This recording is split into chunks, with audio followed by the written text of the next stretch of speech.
श्रीमन्नारायण नारायण नारायण श्रीमन्नारायण नारायण नारायण लक्ष्मी नारायण नारायण नारायण लक्ष्मी नारायण नारायण नारायण सद्गुरु नारायण नारायण नारायण सद्गुरु नारायण नारायण नारायण भजमन नारायण नारायण नारायण भजमन नारायण नारायण नारायण श्रीमन नारायण नारायण नारायण सद्गुरु नारायण नारायण नारायण सद्गुरु नारायण नारायण नारायण भजमन नारायण नारायण नारायण। बोलो सद्गुरुदेव महाराज की जय। जय जय श्री राधे। जय जय श्री राधे। जय जय श्री राधे। ओम ओम ओम ओम नारायण नारायण नारायण नारायण। ध्यान मूलम गुरुर्मूर्ति पूजा मूलम गुरुपदम मंत्र मूलम गुरुर्वाक्य मोक्ष मूलम गुरु कृपा। आसदो मां सद्गम्य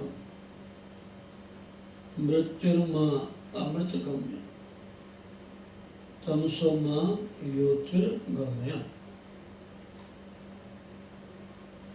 बहुत ही हम सभी का परम सौभाग्य है जो प्रतिदिन हमें श्री गुरुदेव भगवान के श्री चरणों में उनकी सन्निधि में उनकी छत्र छाया में उन्हीं की कृपा दृष्टि के अंतर्गत बैठकर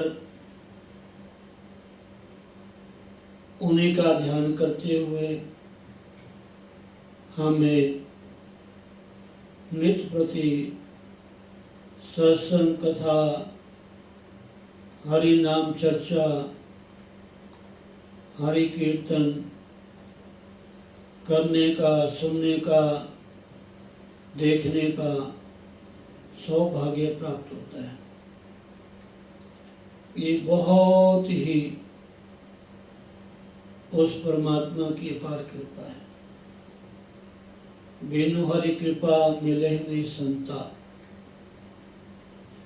सत्संगति संस्कृति कर अंता।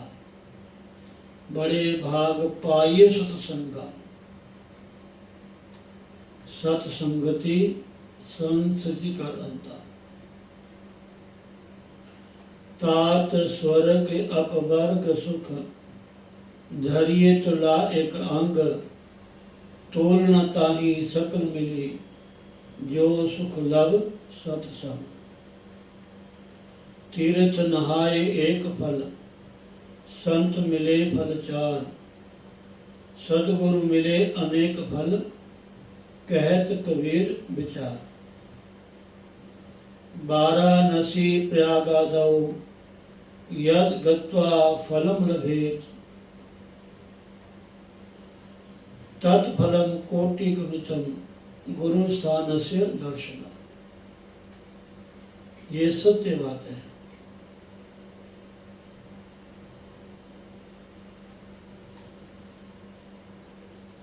तो हमें कितना लाभ प्राप्त हो रहा है ये तो भगवान ही जानते हैं, या गुरुदेव हम क्या जाने। हमारा तो ये प्रयास भी है और हमारा ये कर्तव्य भी है कि हम हाजिरी लगाएं।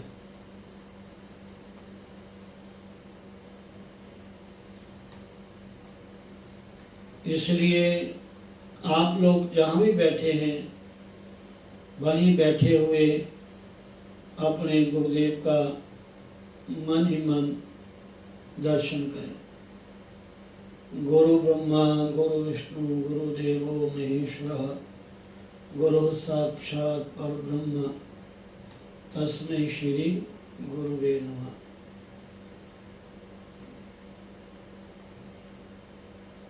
अभी आप भजन सुन रहे थे संतों के बारे में। संतां दा संग बड़े भागा ना मिलदा, करदे ने कोई कर्मा वाले। ये सत्य बात है।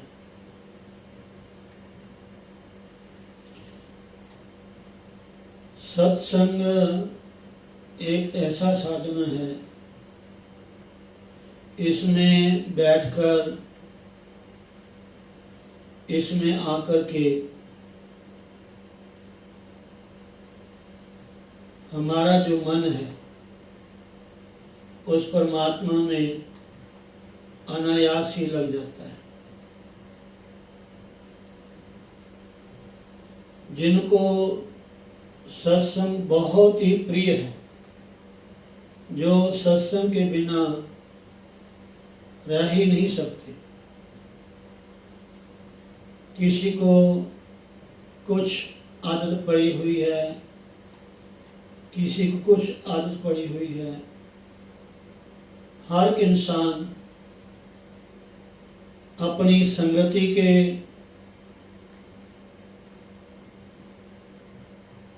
माध्यम से वो जहाँ भी उनका मन जाता है वो अवश्य समय निकाल लेते हैं। जो भी हमारे जीवन में आदतें बनी हुई हैं,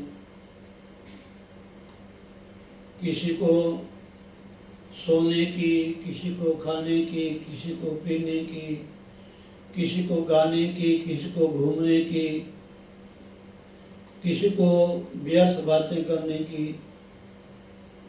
ये एक आदत बन जाती है। आदत बुरी सुधार लो, सब हो गया भजन।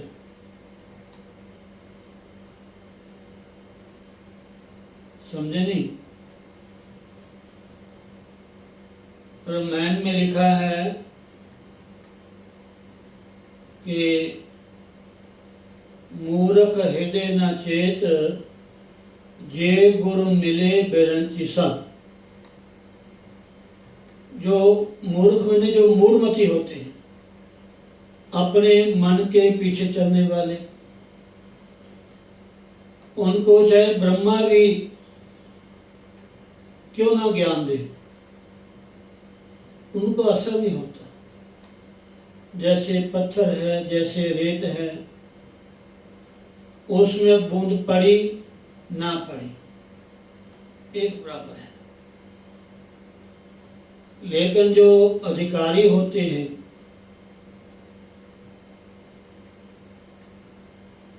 और जिन्होंने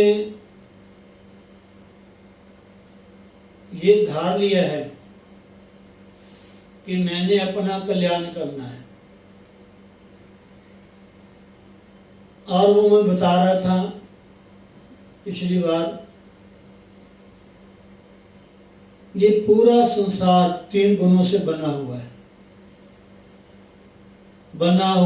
3 गुणों से आवृत है, घिरा हुआ है। एक सत्वगुण है, एक रजोगुण है, एक तमोगुण है।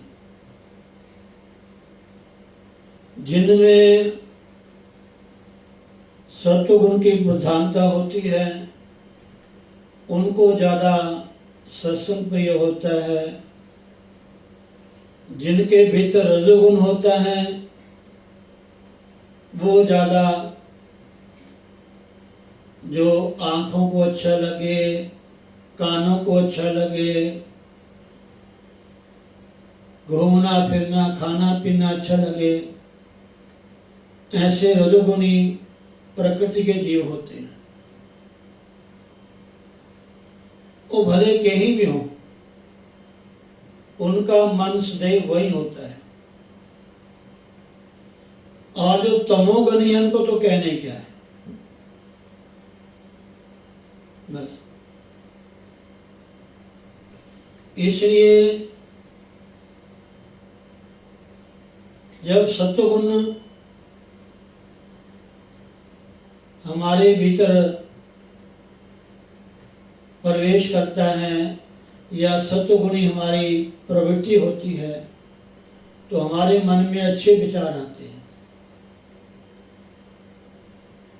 और ऐसे विचारों को संजोए रखना, अच्छे विचारों को, ये भी कोई छोटी बात नहीं है।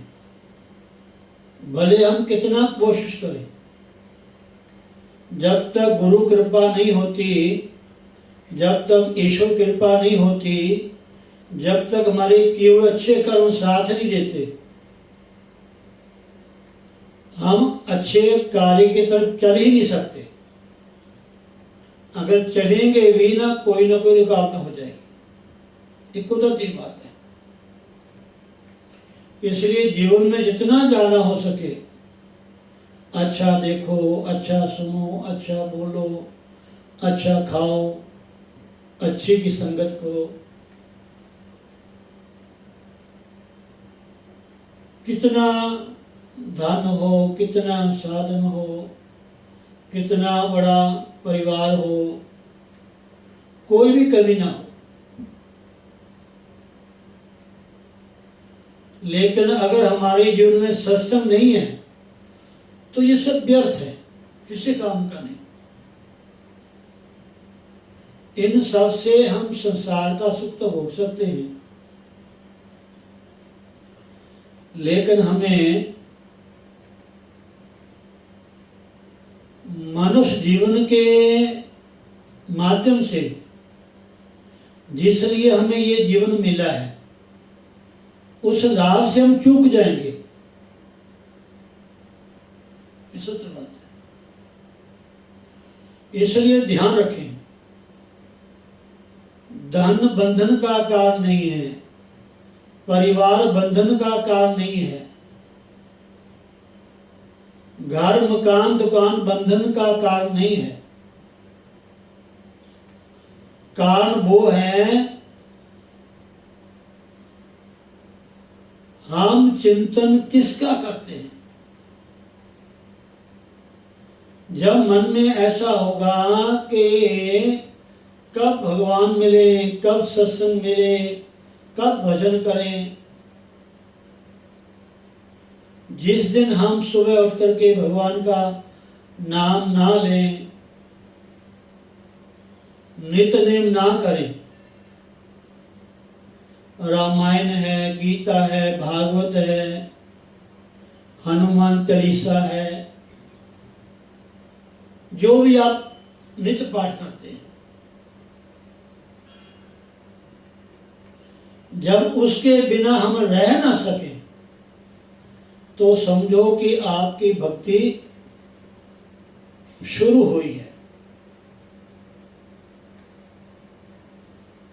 जिस तरह हम चाय के बिना नहीं रह सकते, भोजन के बिना नहीं रह सकते, नींद के बिना नहीं रह सकते, या जो भी आदतें हमें पड़ी हुई है, ऐसे एक आदत एक मन में ये भी बैठा लो कि कुछ भी हो जाए, मैंने सत्संग छोड़ना नहीं है, मैंने नित्य छोड़ना नहीं है। जब ऐसी लगन लग जाएगी एक बार, तो फिर महाराज कहने क्या। लेकिन हम सोचते हैं कि हमें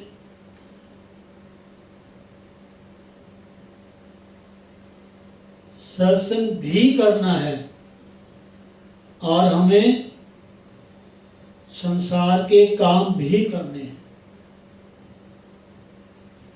जहां दोनों को साथ लेके चलते हैं, वहां थोड़ा गड़बड़ हो जाती है। मन एक है, मन दो नहीं है। भले भगवान में लगा लो, भले संसार में लगा लो, आप शरीर से काम करते रहें, लेकिन मन आपका भगवान में होना चाहिए। बस दुकान में बैठे हैं, घर में बैठे हैं, बच्चों के पास बैठे हैं, कहीं भी बैठे हैं,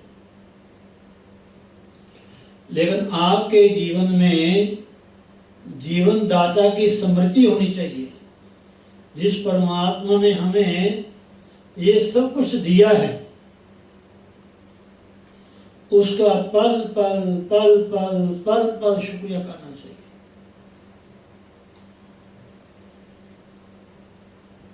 और जब हमारे एक निज़म बन जाएगा कि नित्य प्रति हमें 7 से 8 बैठना ही है, कहीं भी है,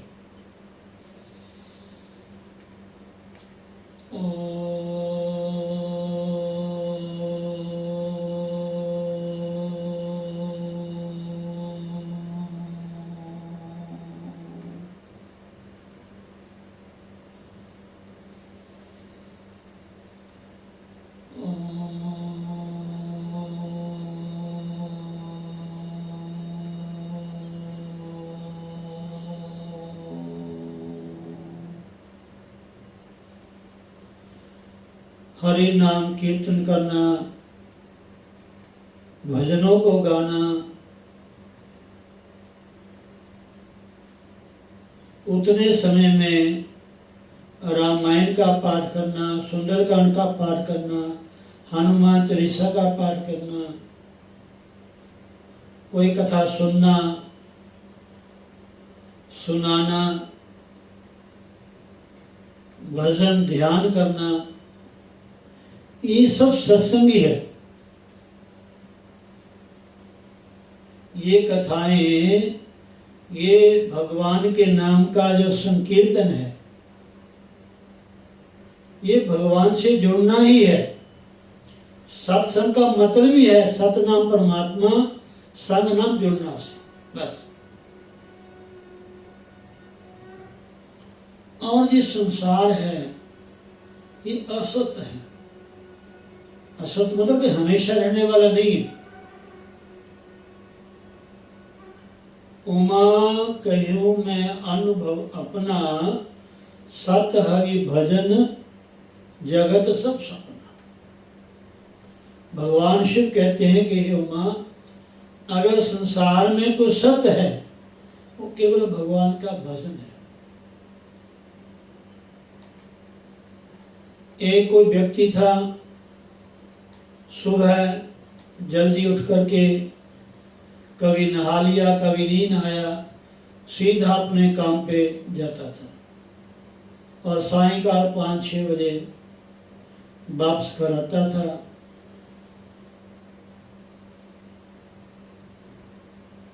एक बार किसी महापुरुष ने, संतों ने उनसे पूछा कि तुम रोज भागे जाते हो और सायंकाल आते हो, अब क्या करते हो? कहती मैं मजदूरी करता हूँ, काम करता हूँ। तो कहते कितने पैसे मिलते हैं आपको? कहते 5 रुपए। अच्छा, तो महापुरुषों ने कहा कि मैं आपको 25 रुपए दूंगा, आप बैठ के भजन करना।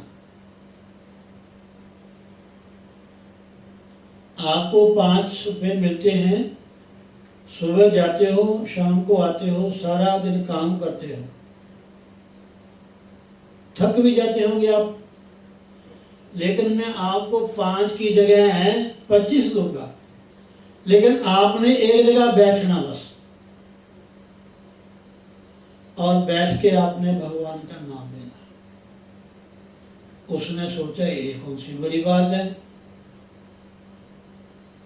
8 घंटे में लगातार काम करता हूं, थक जाता हूं, तो शाम को 5 रुपए मिलते हैं और यहाँ बैठे बैठाए 25 रुपए, कुछ करना भी नहीं, ये तो बहुत ही अच्छी बात है। उसने ठीक है महाराज, पर कहाँ बैठा जाता है? जिनकी जो मन स्थिति है, मन का जो चिंतन है, बहिर्मुख बुद्धि है, वो कहाँ बैठ सकता है? समझे नहीं? हम जो सुख है, शांति है, ये खा लें, ये पी लें, ये मिल जाए, ये मिल जाए, हम ये बन जाएं, तब सुख मिलेगा, तब शांति मिलेगी। ना जाने कितना समय हो गया, कितने जीवन हमने लगा दिए, लेकिन शांति नहीं मिली।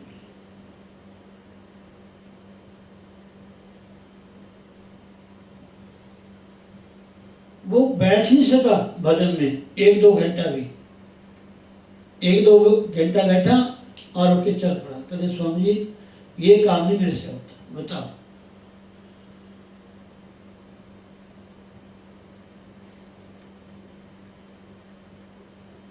इसलिए मन को किसी एक दायरे में रखना, एक लक्ष्य में लगाए रखना, ये थोड़ा समय लगता है। ये बार बार जो चंचलता हमारे मन में है, देखने की, सुनने की, बोलने की, खाने की, पीने की, संसार के भोग भोगने की, अनेकों जन्मों से ये आदतें पड़ी हुई हैं। जब तक इन आदतों से हम हटेंगे नहीं, तब तक हमारी जो भागा दौड़ी है ना, ये खत्म नहीं होगी। इसलिए परमात्मा ने आपको इतना दिव्य शील दिया है, मानुष का जन्म। आप घोड़ा बन सकते थे, गधा बन सकते थे, हाथी बन सकते थे, बिल्ली बन सकते थे, राक्षस, दैत्य, जिनका खाना भी नहीं ऐसा है, आहार ही ऐसा है। भाई दैत्य भी राक्षसी भक्ति करते हैं, ये मत करो कि नहीं, उनकी भक्ति तामसिक होती है, तमोगुणी होती है।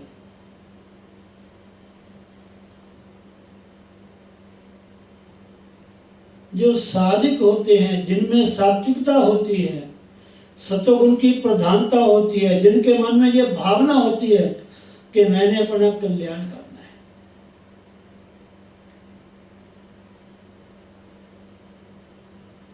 वो सत्संग नहीं छोड़ते, वो भगवान का भजन नहीं छोड़ते, वो मंदिर जाना नहीं छोड़ते,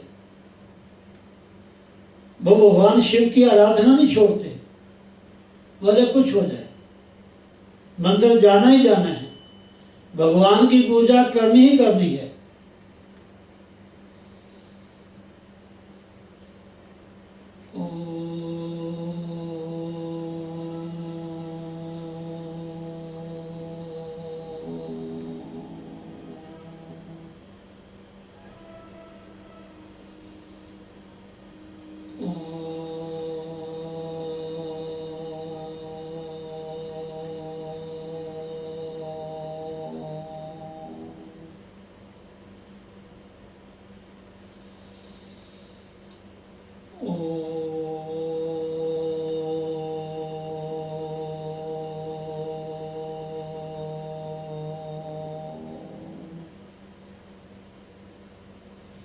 एक माता ने आज में से थोड़ा निवेदन किया है कि महाराज आप भक्ति और भाव के बारे में बताना। तो भक्ति भाव क्या है?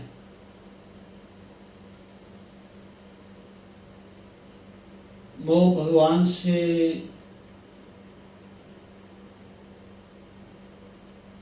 मैं तो यही कहूँगा कि बहुत ही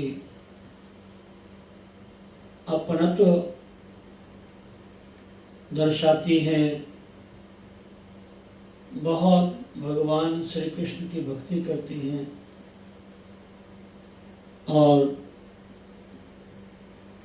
जब बहुत ही ज़्यादा उनके भीतर भाव आता है भगवान के प्रति, अपने इष्ट के प्रति, तो बातें करते करते उनकी आंखों में आंसू निकल आते हैं।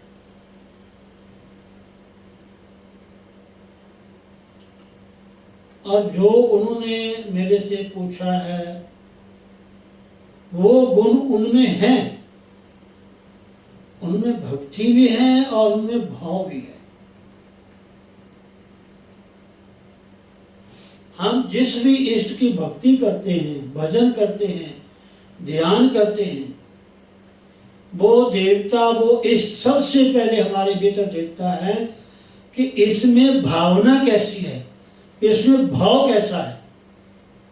क्या ये मेरे लिए भक्ति कर रहे हैं या केवल भक्ति करते करते इसके मन में भाव कुछ और है। जैसे एक बार कोई था व्यक्ति,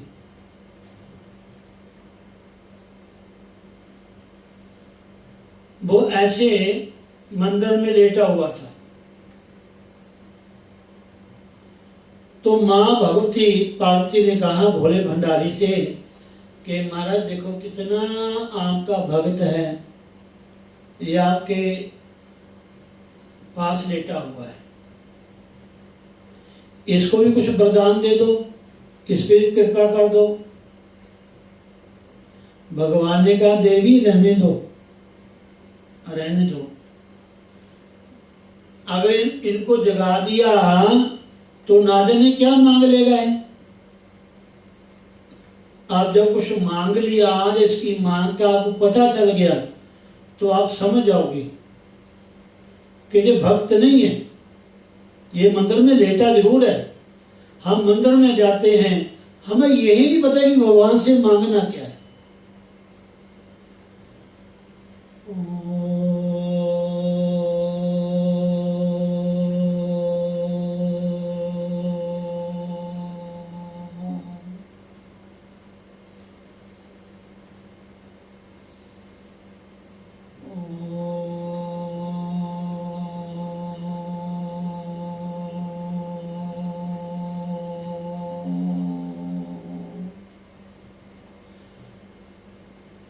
भगवान के षडाक्षर यह मंत्र है भगवान शिव का, एक पंचाक्षर है, एक षडाक्षर है, एक नमः शिवाय, एक ओम नमः शिवाय।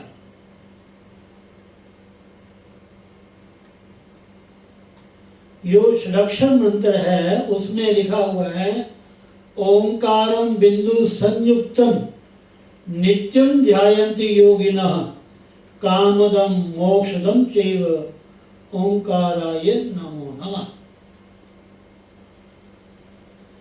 आप भगवान के पास पहुंच गए, आप नित्य प्रति भगवान की पूजा आराधना करते हैं, तो भगवान को पता है कि आपको क्या चाहिए। जब आप एक संसार की पिता की गोद में बैठ जाते हैं, मां की गोद में बैठ जाते हैं, तो क्या वो माँ बाप आपके लिए कुछ सोचते नहीं है? बच्चा अभी पेट में ही होता है और माँ उनके लिए पहले ही तैयारी कर लेती है, और परमात्मा ने उसके जीवन के लिए पहले ही माता के स्तनों में दूध डाल दिया। पहले बनी प्रारब्ध, पाछे बना शरीर। हमें क्या चाहिए? परमात्मा ने हमारे लिए पहले ही तैयार कर रखा है, लेकिन हमने कैसा कर्म किया है?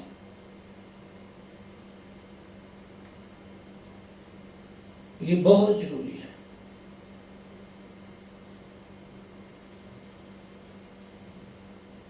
भगवान के पास भी जाकर के हम संसार को मांगते हैं, संसार की वस्तुओं को मांगते हैं, और भगवान भी हंसते हैं कि देखो कैसे जीव हैं।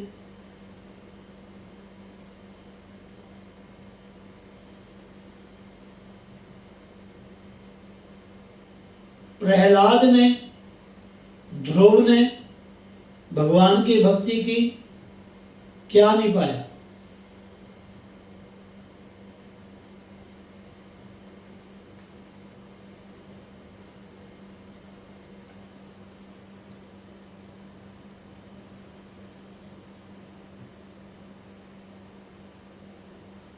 रावण ने 10 शीश दिए और भविष्य ने कुछ भी नहीं किया। राम राम राम राम राम राम,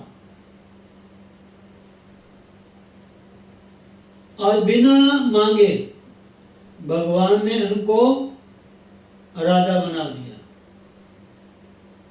जिसने अपनी शक्ति से, अन्याय से, छल से, कपट से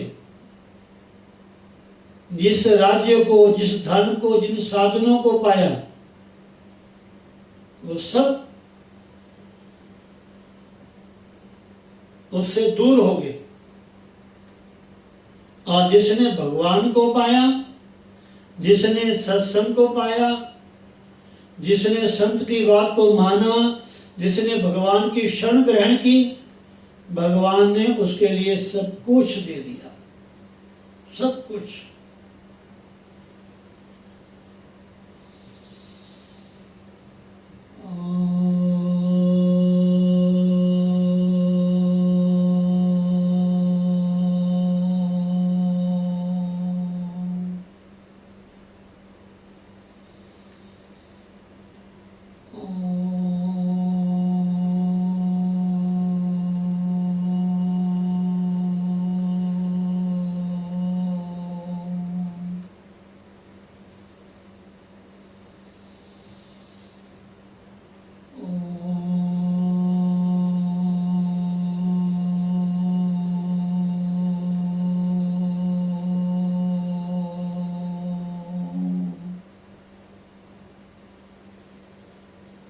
तो भक्ति सबसे पहले ये ध्यान रखना चाहिए कि हम भक्ति किसकी करते हैं, और भक्ति में जो भाव है, भावना है, भक्ति करते हुए हमारा ध्यान कहाँ है? क्या भक्ति करते हुए हमारा ध्यान कहीं संसार में तो नहीं है, किसी पदार्थ में तो नहीं है।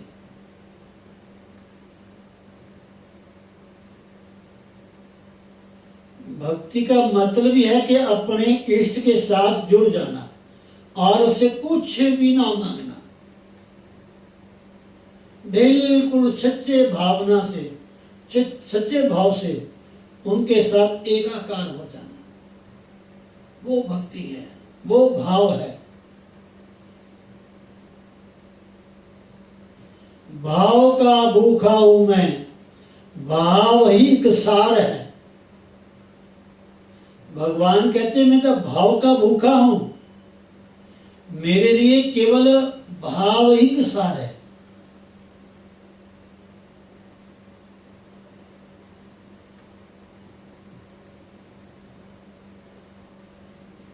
भले आप कितने ही पदार्थों से, वस्तुओं से,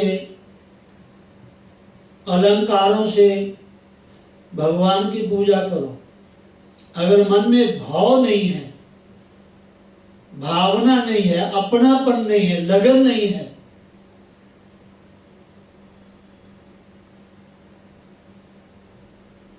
हम कार्तिक महात्म्य में कथा आती है, एक ब्राह्मण की और एक राजा की।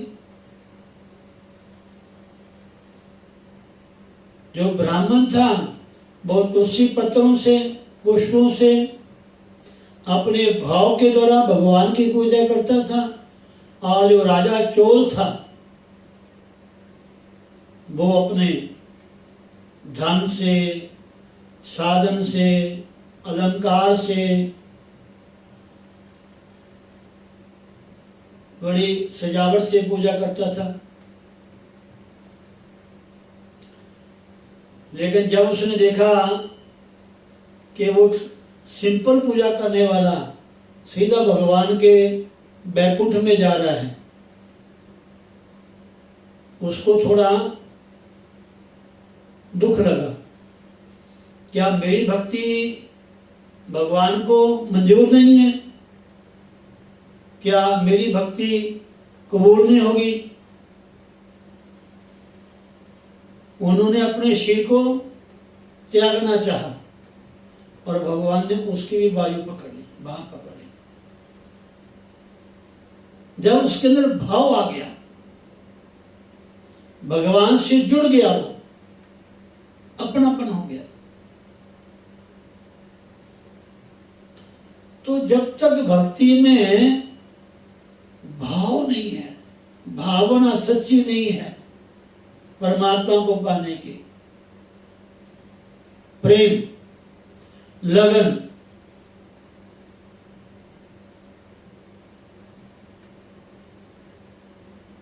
भाव का भूखा हूं मैं, भाव एक सार है।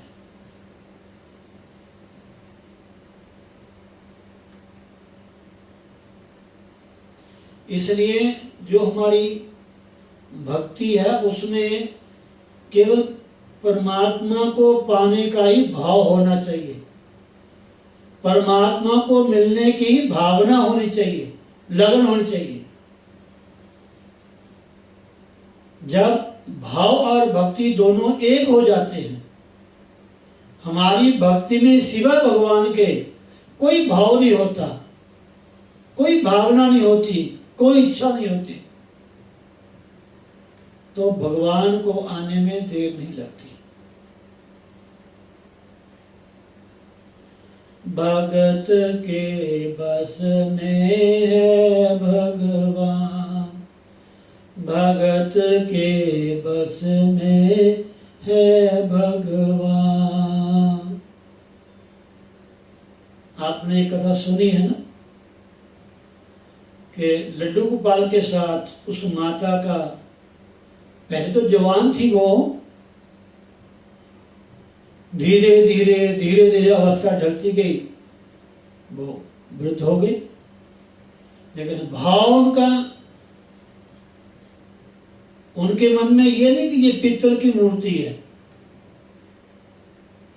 उनके मन में भाव ये है कि साक्षात ये मेरे लड्डू गोपाल हैं, ये मेरे बालक हैं। जैसा भाव भगवान से बना लोगे, भगवान आपके समक्ष वैसे ही बन जाएंगे। और वो भक्तिमती नारी बार बार ठाकुर जी को देखती थी, भोग लगाती थी, जब सुलाती थी तो बार उठ के देखती थी कि ठाकुर जी सो गए हैं।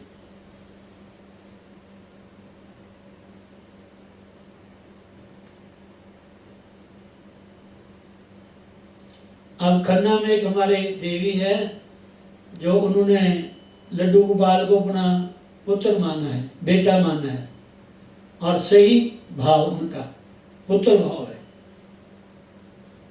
और ठाकुर भी उनसे बात करते हैं। धन्य उनका जीवन है।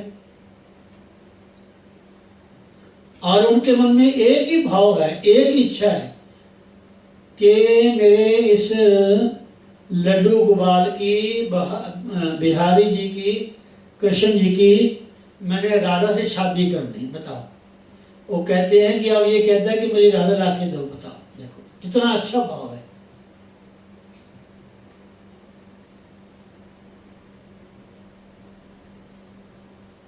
मूर्ति बोलती है, बुलाने वाला चाहिए। भगवान खाते हैं, खिलाने वाला चाहिए। भगवान साथ में नाचते हैं, नचाने वाला चाहिए। हमारे तो वो भाव होना चाहिए, जिस भाव को भगवान, जिस भाव के बस में भगवान है। इसलिए भक्ति में शुद्ध भाव होना चाहिए। भावना सिवाय परमात्मा के और कोई दूसरी नहीं हो चाहिए। जब भाव भक्ति दोनों एक हो जाएंगे, भावना में भगवान है, भक्ति भगवान की करते हैं, तो भगवान को आने में देर नहीं लगेगा। ये अवश्य है।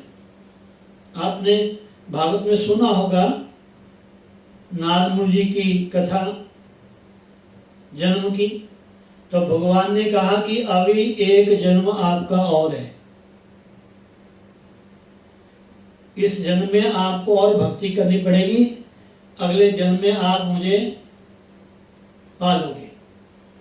क्या वो दासी पुत्र थे? नारद जी ने श्रीमद् भागवत के प्रथम स्कंद में अपनी जीवन के बारे में भगवान श्री व्यास जी को बताया कि मैं भी एक दासी पुत्र था,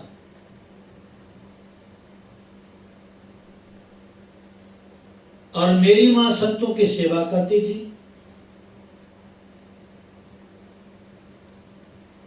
और जिसने भी पाया है संत के माध्यम से, गुरु के माध्यम से ही परमात्मा को पाया। आप सत्संग करें, आप संतों की सेवा करें, उनकी संगति करें, उनके बताए हुए जो उपदेश हैं उन पे अमल करें, धीरे धीरे धीरे धीरे आपको सब मिल जाएगा।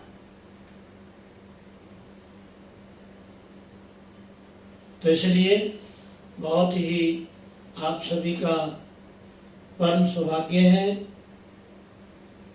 जो आप घर में बैठे ही सत्संग के माध्यम से, कीर्तन के माध्यम से आप अपने गुरुदेव का, अपने इष्ट का चिंतन करते हैं, ध्यान लगाते हैं, अपने समय का सदुपयोग करते हैं, तो बहुत अच्छी बात है। आप सब धन्यवाद के पात्र हैं, आशीर्वाद के पात्र हैं। मैं यही आपको बार बार कहूँगा, इस भजन को, इस सत्संग को, इस सत्य कार्य को और ज़्यादा बढ़ाए, और ज़्यादा बढ़ाए, और ज़्यादा। जय श्री राधे, जय श्री राधे, जय श्री राधे।